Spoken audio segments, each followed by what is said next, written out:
விபத்தை ஏற்படுத்திய வழக்கில் சிக்கிய டிடிஎஃப் வாசன் வழக்கு விசாரணைக்காக காஞ்சிபுரம் நீதித்துறை நடுவர் நீதிமன்றத்தில் ஆஜராகினார்.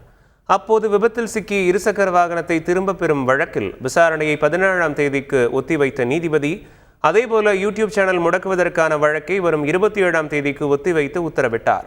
பின்னர் செய்தியாளர்களை சந்தித்த டிடிஎஃப் வாசன் ஓரிரு தினங்களில் புதிய வணிகம் ஒன்றை தொடங்க இருப்பதாக தெரிவித்தார். சிக்னேச்சர் போட வந்தேன். சிக்னேச்சர் போட்டாச்சு. இன்னும் கொஞ்சம் நேரம் கழிச்சு அம்மா உட்கார்ந்த உடனே கூப்பிடுவாங்க.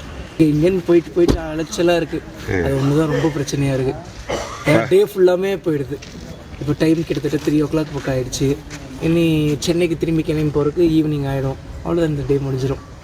பிஸ்னஸ் பண்ணி ஸ்டார்ட் பண்ணியிருக்கோம். நான் டிடிஎஃப் ஆட்டோமொபைல்ஸ் ப்ரைவேட் லிமிடெட்னு சொல்லி ஒரு கம்பெனி ஆரம்பிச்சிருக்கோம்.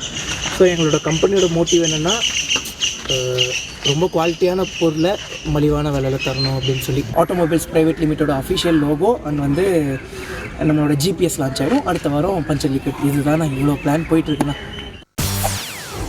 செய்திகளை உடனுக்குடன் தெரிந்து கொள்ள உடனே சப்ஸ்கிரைப் பண்ணுங்க.